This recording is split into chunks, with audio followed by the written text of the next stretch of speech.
बहुत सारे लोग ही आप लोगों पे ये आरोप लगाते हैं कि आप दलितों को दलित वर्सेस हिंदू में बांटना चाहते हैं, अपना राजनीतिक फायदा उठाते हैं।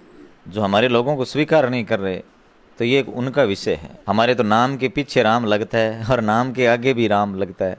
हमसे बड़ा राम भक्त कौन हो सकता है। अपनी पर्सनल रंजिश निकालने के लिए या अपनी दुश्मनी निकालने के लिए झूठे मुकदमे दर्ज करवाते हैं और उसमें मानते हैं कि कहीं ना कहीं ये जो दलित नेता है वो उकसाते हैं, अपना फायदा उठाते हैं। इस तरह की बातें हम सुनते हैं अक्सर। दलितों के साथ अत्याचार होता है। आज गांव में लोगों की कटिंग तक नहीं होती जाति के नाम पर। राजनेताओं का प्रेशर रहता है और पैसों का प्रेशर भी रहता है। अभी तक ऐसी स्थिति है कि पैसों की खनक पर ये लोग नृत्य करते हैं। आपके ही दलित समाज के जो दलित नेता हैं वो हम देखते हैं कि कहीं भी हमें एक मंच पे एक साथ नजर नहीं आते हैं। तो इस तरह का ये ऐसा क्यों देखने को मिल रहा है कि आप लोग भी एक मंच पे नहीं आते हो और दूसरी तरफ आप कहते हो कि हम समाज को जोड़ने का काम करते हैं। उन नेताओं पे पॉलिटिकल प्रेशर रहता है। अलग अलग पार्टियों में कई लोग गए हुए हैं, तो राजनीतिक दबाव के चलते नहीं आ पाते। नमस्कार, मैं असगर अली। हमारे साथ हैं श्री डूंगरगढ़ के दलित नेता राजेंद्र जी नौसरिया। विशेषकर दलित मामलों को लेकर ये हर जगह नजर आते हैं, दलितों के मामलों को जोर शोर से उठाते हैं। इनको दलित एक्टिविस्ट के नाम से भी लोग जानते हैं। बहुत सारे सवाल करेंगे। तो राजेंद्र जी, आज हम आपसे कड़वे सवाल, बहुत सारे तीखे सवाल भी करेंगे, जवाब दे पाएंगे आप? स्वागत है, आपके कड़वे सवालों का भी स्वागत है। जाति विषमता के कड़वे घूंट भी हमने पिए हैं, तो पत्रकारों के कड़वे सवालों के जवाब देने के लिए हम राज्य राज्य तैयार हैं। आप दलित नेता के तौर पे जाने जाते हैं, लेकिन बहुत सारे लोग ही आप लोगों पे ये आरोप लगाते हैं कि आप दलितों को दलित वर्सेस हिंदू में बांटना चाहते हैं या बांटते हैं और अपना राजनीतिक फायदा उठाते हैं, एक तरह से राजनीति करते हैं। इस तरह की बातें करते हैं लोग। अब हिंदू लोग जो हमारे लोगों को स्वीकार नहीं कर रहे, तो ये उनका विषय है। हमारे तो नाम के पीछे राम लगता है और नाम के आगे भी राम लगता है। हमसे बड़ा राम भक्त कौन हो सकता है। लेकिन जब आप ठोकरें मारोगे, जब आप उनके साथ जाति व्यवस्था रखोगे, तो आपके साथ कौन रहेगा। एक घर है, उसके अंदर 5 बेटे हैं, माँ और बाप उनके सारे आपस में बढ़िया तरीके से प्यार से रहेंगे, सबका मान और सम्मान इज्जत होगा, तो वो एक मजबूत घर रहेगा। लेकिन एक ही परिवार के अंदर, मैं तो पूरे भारत को एक परिवार समझता हूँ, इंडिया इज ए फैमिली, और वहाँ अगर आप किसी वर्ग विशेष के साथ एक्ट्रोसिटीज़ करोगे, आपकी मानसिकता में छोटे बड़े का फ़र्क होगा, और तो तब ये स्थितियाँ उत्पन्न होगी, अलगाव होगा। बहुत सारे लोग ये आरोप लगाते हैं कि आप SC/ST एक्ट का आप लोग दुरुपयोग करते हो या झूठे मुकदमे दर्ज कराते हो, तो एक तरीके से इससे लोगों में द्वेषता की भावना पैदा होती है, या जो संविधान ने आपको जो कानून दिया है वो आपके संरक्षण के लिए, आपकी सुरक्षा के लिए। लेकिन लोग कहते हैं कि ये उनका दुरुपयोग करते हैं, अपनी पर्सनल रंजिश निकालने के लिए या अपनी दुश्मनी निकालने के लिए झूठे मुकदमे दर्ज करवाते हैं और उसमें मानते हैं कि कहीं ना कहीं ये जो दलित नेता है वो उकसाते हैं, अपना फ़ायदा उठाते हैं। इस तरह की बातें हम सुनते हैं अक्सर। आज़ादी की 75 साल बाद न केवल पश्चिमी राजस्थान में बल्कि पूर्व राजस्थान में भी अभी हालात जस की तस है। राजस्थान के पूर्वी और पश्चिमी दोनों भागों के अंदर हालात इस तरह के हैं इस समय कि वास्तविकता ये है कि दलितों के साथ अत्याचार होता है। आज गांव में लोगों की कटिंग तक नहीं होती जाति के नाम पर, एट्रोसिटीज़ होती है। आपने हाल ही में देखा होगा, मटका कांड हो गए, 2-2 मटके कांड। मटके पे पानी पीने पे दलितों को पीट दिया जाता है, ऊंची आवाज़ में बोलने पे दलितों को पीट दिया जाता है, मूछें रखने पर दलितों के मर्डर हो जाते हैं, ब्याह शादियों में दलित वर्ग को घोड़ी पर नहीं बैठने दिया जाता। और उसके बाद ऐसा माहौल बनाते हैं कि SC/ST एक्ट का आप दुरुपयोग कर रहे हैं। आप मीडिया बंदों को ये सवाल उन लोगों से भी पूछना चाहिए कि थाने के अंदर कितनी बार 151 का दुरुपयोग हुआ, कितनी बार 376 का दुरुपयोग हुआ, कितनी बार 302 का दुरुपयोग हुआ। भारतीय संविधान के अंदर जो धाराएं हैं उनका कहीं न कहीं दुरुपयोग 1%, 2% हर मामले में होता है, तो नकारा नहीं जा सकता कि SC/ST एक्ट्रोसिटीज़ का दुरुपयोग होता है। लेकिन जितना सदुपयोग होना चाहिए उतना सदुपयोग भी नहीं होता। आप किसी भी थाने की कोई मामले को उठाकर देख लीजिए, दलित वर्ग जो एजुकेटेड है, जो बोला वाला है, वो मुकदमे की परिभाषा नहीं जानता। वो कोई जब एप्लीकेशन लेकर के थाने में जाता है तो वहाँ का SHO एक कांस्टेबल को उसकी जांच दे देता है, उस पर प्रेशर बना करके या तो राजीनामा करा दिया जाता है या नहीं मानता धक्के दे करके उसको बाहर निकाल दिया जाता है। लेकिन जबकि SC/ST एट्रोसिटीज़ के अंदर ऐसे नियम है कि उसकी जांच DYSP से नीचे कोई अधिकारी कर नहीं सकता। तो स्थितियां तो ये है कि एक्ट बना है, एक्ट मजबूत है, लेकिन उस एक्ट का आप दुरुपयोग की बात कर रहे हो, उस एक्ट का सदुपयोग भी नहीं होता, क्योंकि उस क्षेत्र का MLA अगर स्वर्ण कास्ट का या अदर कास्ट का है तो इस प्रकार के जो मामले आते हैं उनको वो भी दबाने का प्रयास करता है, वहाँ का SHO दबाने का प्रयास करता है, वहाँ का DYSP दबाने का प्रयास करता है, क्योंकि वहाँ का SHO और DYSP उनके ऊपर राजनेताओं का प्रेशर रहता है और पैसों का प्रेशर भी रहता है। अभी तक ऐसी स्थिति है कि पैसों की खनक पर ये लोग नृत्य करते हैं, वैसे पैसों से इनको न्याय मिलता है। नंबर 1 बात, परिवाद पे राजीनामा करा दिया जाता है। नंबर 2 बात, FIR नहीं होती। नंबर 3 बात, अगर FIR होती भी है तो उसको लंबा लटकाया जाता है, टॉर्चर किया जाता है, परेशान किया जाता है, कभी गवाहों के नाम पर, कभी सबूतों के नाम पर, कभी तफ्तीश के नाम पर, तुरंत उसके अंदर गिरफ्तारी नहीं होती, देरी करते हैं और उसके बाद उस राजीनामे का डिवाइस भी प्रेशर करता है। और अगर फिर भी राजीनामा नहीं होता है, कोई एक आध परिवार जो मजबूत रहता है, तो फिर ये धाराएं कम करके छोटा उस चालान करते हैं जिसके अंदर आरोपी को फ़ायदा मिल जाता है। इस वजह से अत्याचार होते हैं। मैं ये कहता हूँ कि SC/ST एक्ट का अगर सदुपयोग हो तो अत्याचार खत्म हो जाएंगे, इसमें कोई शक नहीं है। और आपने मुझसे सवाल किया कि इसका दुरुपयोग होता है, मैं स्वीकार करता हूँ कि इक्की दुक्के मामले में कहीं न कहीं दुरुपयोग होता होगा, लेकिन 99% सदुपयोग भी नहीं हो पाता। ये बहुत सारे मामलों में देखते हैं कि FIR लग जाती है जांच में। FIR लगने का कारण मैं स्पष्ट कर चुका हूँ। जांच अधिकारी पैसे लेकर के जानबूझ करके FIR लगाता है। राजनेताओं की प्रेशर से और पैसे की खनक से मामलों में FIR लगती है, हालांकि ऐसा होता नहीं है। बाकायदा एट्रोसिटीज होती है। अब जाति सूचक शब्दों से अपमानित बोलचाल की भाषा बना रखी है गाँव के अंदर, तो आप एक बताइए कि उसमें FIR कैसे लगाई? लड़ाई जब होती है, किसी भी 2 व्यक्तियों के बीच, 2 समुदाय के बीच लड़ाई होती है, तो माँ की गाल उसमें अवश्य, और दूसरी जाति सूचक, ये तो शब्द होते ही होते हैं। तो फिर वहाँ का DYSP कैसे FIR लगा देता है? ये समझने वाली बात है। नंबर 1 बात, गाँव के लोग प्रेशर करके राजीनामा करवा दिया जाता है, इसमें राजीनामे का प्रावधान नहीं है, इसलिए होता राजीनामा है और उसमें DYSP को मजबूरन FIR लगानी पड़ती है ऐसा, क्योंकि इसमें राजीनामे का प्रावधान नहीं होने के कारण FIR के रूप में एक राजीनामा होता है। इसलिए आप उसको FIR नहीं करके अगर राजीनामे की बात कहोगे तो अच्छा रहेगा। अभी हाल के दिनों में आप किसी मामले को लेकर जयपुर पैदल गए थे, तो क्या लगता है कि बीकानेर बड़ा जिला है, बीकानेर में भी आपके कई दलित मंत्री है, केंद्रीय मंत्री है, कैबिनेट मंत्री है, तो क्या लगता है कि कहीं ना कहीं आप लोगों ने इस मामले को ज़्यादा तूल दिया और आगे चुनाव आ रहे हैं तो हो सकता है चुनावी फ़ायदा आपको मिले, उसको देखते हुए हो सकता है आपकी एक राजनीतिक इसकी यात्रा को भी बोल सकते हैं, ऐसी बातें भी लोग रही है, ऐसी बातें सुनने में आ रही है। इसमें कोई शक नहीं है कि हम अपनी राजनीति नहीं चमका रहे, हर किसी को अधिकार है अपनी राजनीति चमकाने का, लेकिन हम कमज़ोर वर्ग का इस्तेमाल करके राजनीति नहीं चमकाते हैं। ऐसे तो कई प्रकार के मीडिया ने भी हमसे सवाल खड़े किए कि आप बीकानेर से पैदल, ये गरीब लोग पैदल चल रहे हैं, इनके हालात ख़राब हो जाएगी और आप इन पर राजनीति कर रहे हो, ये बेचारे लोग पैदल जाएंगे, आप इनको यहाँ से रवाना करके पैदल ले जा रहे हो। लेकिन आप दूसरे एंगल से भी देखिए, हम उनके साथ पैदल जा रहे हैं, वो पैदल जा रहे हैं, वो परेशान वो पीड़ित है इसलिए, और हम उनका साथ देने के लिए पैदल जा रहे हैं।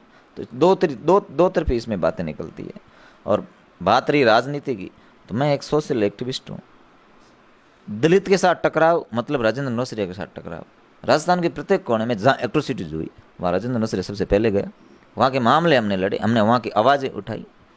तो कुल मिलाकर के बात है कि इस प्रकार के जब मामले उठाए जाते हैं, इस प्रकार का बेर जब बांधा जाता है, तो ये राजनीतिक और इशारा कतई नहीं है। राजनीति अलग चीज़ है और समाज सेवा अलग चीज़ है। ये अलग अलग 2 धाराएं हैं।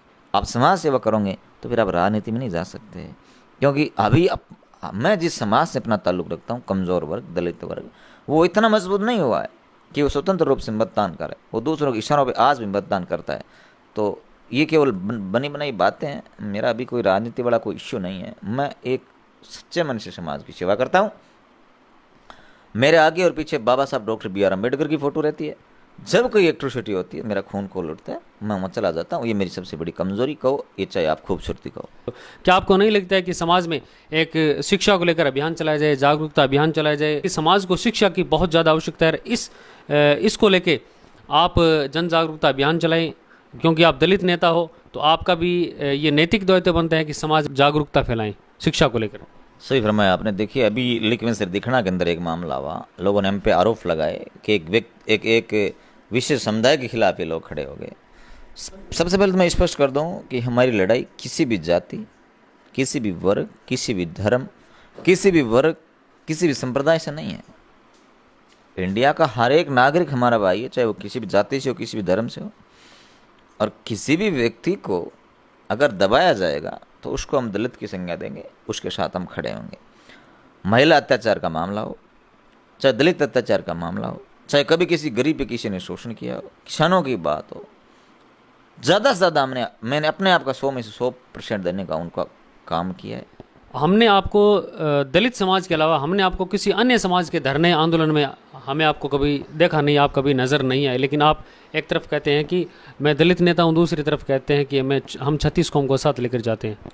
मेरा सबसे पहला आंदोलन जो हुआ था वो बिदासर के अंदर, हमने बिदासर के अंदर जो हॉस्पिटल्स है उसके अंदर डॉक्टरों की कमी को लेकर के हमने आंदोलन किया था। और हमारे साथ जो लोग थे अधिकांश लोग बीजेपी के लोग थे, क्योंकि उसमें कांग्रेस का वरासत था, कांग्रेस के लोग हमारे साथ नहीं आए। अधिकांश बीजेपी के लोग थे, स्वर्ण कास्ट के लोग थे। और उस आंदोलन में मैंने बड़ी भूमिका निभाई थी। 97 दिन जो आंदोलन चल रहा था, 97 दिनों से लगातार जो आंदोलन चल रहा था, 6 दिन बाद में वो आंदोलन खत्म हुआ। बिदासर में हालात बेकाबू हुए, हम पे लाठियाँ भांजी गई। जनहित के अंदर अदर कास्ट के लिए या सभी का 36 कौम के लिए मेरे ऊपर बिदासर पुलिस ने 307 सहित कई धाराओं में, संगीन धाराओं में मुकदमे दर्ज किए। एक 144 उल्लंघन का मुकदमा 188 IPC में अभी भी बिदासर में चल रहा है। तो ये कहना तो गलत होगा कि हम दलितों के नेता हैं।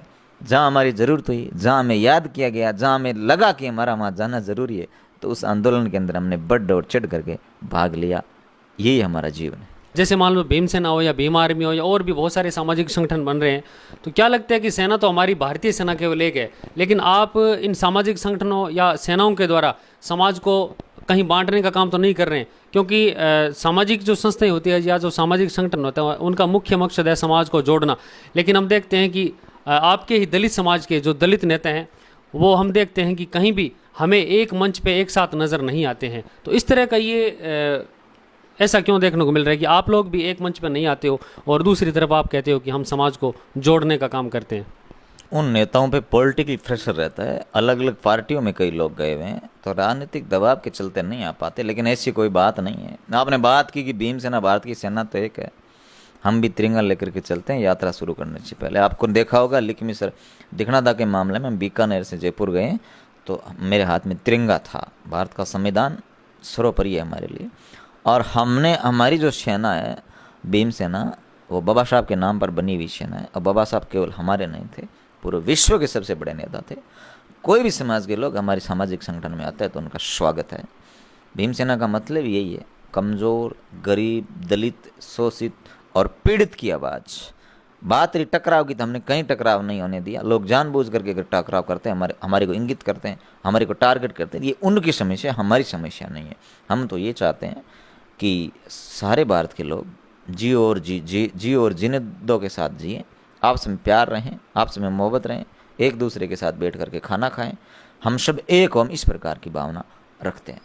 क्या लगता है आगामी चुनाव को लेकर आपकी क्या तैयारी है? बहुत सारे लोग ये कयास लगा रहे हैं कि आप चुनाव लड़ेंगे किसी पार्टी विशेष से या निर्दलीय भी ताल ठोक सकते हैं, ऐसे कयास लगाए जा रहे हैं, क्या कहेंगे? देखिए, मैं पिछले चुनाव की बात कर लूँ, हमने पिछली बार कॉमरेड गिरधारी मैया के समर्थन में दलितों के ज़्यादा से ज़्यादा वोट दिलाए थे, क्योंकि वो व्यक्ति 2 अप्रैल के आंदोलन में हमारे साथ खड़ा था और किसानों के लिए संघर्ष किया, किसानों के लिए गोडे तोड़ाए।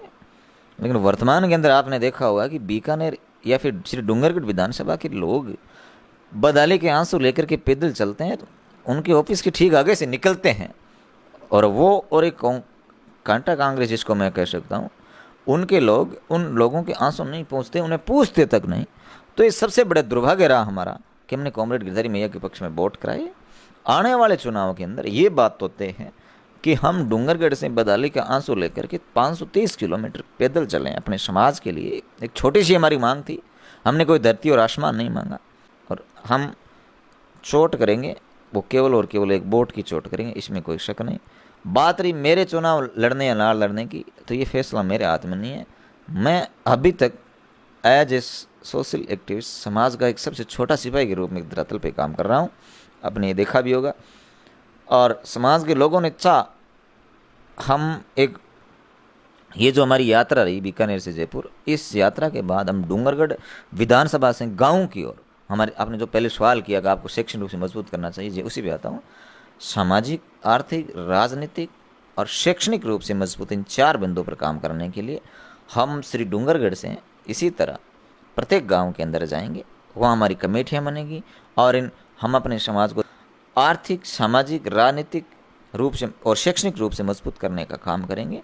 उसके बाद जैसे ही चुनाव आएंगे, उससे पहले हमारे समाज के गणमान्य, समाज के बुद्धिजीवी लोगों के बीच में बैठ करके डिसीजन लिया जाएगा कि हम किस पार्टी की ओर जाएं या फिर अपना नेता खड़ा करें, और अपना नेता खड़ा करें तो किसको खड़ा करें। ये समाज के सर्वमान्य लोग, समाज के गणमान्य, समाज के बुद्धिजीवी लोग बैठ करके डिसीजन लेंगे, उनका डिसीजन सर्वोपरि होगा। और अगर वो चाहेंगे तो राजेंद्र नौसरिया भी चुनाव में ताल ठोक सकता है, इसमें कोई शक नहीं। ऐसे मुद्दे हैं या कौन सी ऐसी ज़रूरतें हैं जो डूंगरगढ़ क्षेत्र को अभी ज़रूरत है, और ऐसे कौन कौन से मुद्दे आपके ध्यान में हैं? क्योंकि आगे चुनाव आ रहे हैं तो ज़रूर लोग इस पे सवाल करेंगे और सवाल खड़े भी हो रहे हैं। तो क्या लगता है कि डूंगरगढ़ में अभी वर्तमान में ऐसी कौन सी समस्याएं हैं जो मुख्य है और उनका समाधान ज़रूरी है? ऐसी समस्याएं क्या नहीं है, मेरे को सब जगह समस्या लग रही है। डूंगरगढ़ के अंदर ट्रॉमा सेंटर नहीं है, कॉलेज वाला मुद्दा अभी तक आया, वहाँ टीचर्स नहीं है, लेक्चरर्स नहीं है। थाने को आप देख लीजिए, अभी हाल ही में कितने मर्डर हुए, एक थानाधिकारी को यहाँ से वहाँ पटका जाता है, फॉर्मेलिटी। आप डूंगरगढ़ के प्रशासन को देख लीजिए, राशन कार्ड बनाने के लोग चक्कर लगाते रहते हैं, सारी सुविधाएं कर दी, जवाबदेही नहीं है। जब तक कर्मचारियों की, जब तक प्रशासन अधिकारियों की जवाबदेही नहीं होगी, तब तक ऐसा होता रहेगा। मेडिकल के अंदर आप, हॉस्पिटल के आप हालात देखिए, पीछे आपने देखा कि एम्बुलेंस का ड्राइवर वो मरीजों को पीट रहा है। तो स्थितियाँ वैसी की वैसी है। आप डूंगरगढ़ के अंदर पानी भरा जाता है, डूंगरगढ़ के गाँव की ओर चले जाइए आप, दलितों के प्रति कितनी उपेक्षा है। कई गाँव के अंदर जो दलितों के बस्तियों में ट्यूबवेल है वो बंद पड़े हैं, तो पानी की सुविधा नहीं है। बिजली के हालात बहुत ख़राब है, वर्तमान के अंदर बिजली आती नहीं है। पानी, बिजली, आवास, प्रधानमंत्री आवास योजना के अंदर उन लोगों को फ़ायदे दिए गए जिनके घरों में पहले से मकान थे, लोगों ने घर के आगे दुकानें बनाई, वह बिजनेस चला रहे हैं, गरीब अभी तो झोंपड़ियों में बैठे हैं। तो पानी, बिजली, आवास जैसी मूलभूत आवश्यकताएं अभी तक गरीब तबके को नहीं पहुंची है। ये सारे गरीब अभी तक समाज की मुख्य धारा से अलग है, बराबर अभी तक आए नहीं, न इनको लाने का कोई प्रयास कर रहा है। डूंगरगढ़ के अंदर 60,000 वोट दलितों के हैं, 50,000 वोट जाटों के हैं। अब ऐसा समय आ गया है कि डूंगरगढ़ के अंदर भी शेड्यूल कास्ट से कोई नेता हो, और वहाँ एक बेहद क्रांति की ज़रूरत है जो इस समाज के लिए काम कर सके। दलित समाज से आप क्या चाहते हैं या उनके लिए क्या करना चाहते हैं? उनके लिए कोई सकारात्मक संदेश दीजिए। मैं कमज़ोर वर्ग को केवल यही संदेश देना चाहता हूँ कि आपके लिए मैं 24 घंटे 365 दिन तैयार हूँ। मेरे मोबाइल नंबर है 9929 97 18 80, 9929 97 18 80। आपको किसी भी प्रकार की कोई भी समस्या हो, आप बेझिझक मुझे कॉल करें, मैं आपके लिए बना हूँ, मैं आपके समाज की सेवा करने के लिए तत्पर हूँ। लेकिन आपसे निवेदन ये रहेगा कि आप लीगल समस्या जब हो आपके, तभी मुझे कॉल करें, आप मुझे याद करें। आप डरे नहीं, आप घबराएं नहीं। भारत का संविधान आपकी रक्षा के लिए, और हम जैसे छोटे छोटे सिपाही भी जो भारतीय संविधान से तैयार हुए हैं, हम आपकी सेवा के लिए 100% अपना देने के लिए राजी तैयार है। तो ये थे श्री डूंगरगढ़ के दलित नेता राजेंद्र जी नौसरिया, जिन्होंने खुलकर विभिन्न मुद्दों पर बात की, और उम्मीद करते हैं कि ये दलित समाज को लेकर सकारात्मक पहल करेंगे। और बहुत सारे लोग आरोप भी लगाते हैं दलित नेताओं पे, तो हम उम्मीद करेंगे कि ये किसी जाति विशेष को टारगेट न करके निष्पक्ष रूप से समाज के एकीकरण को लेकर और समाज के विकास को लेकर प्रयासरत रहेंगे। धन्यवाद।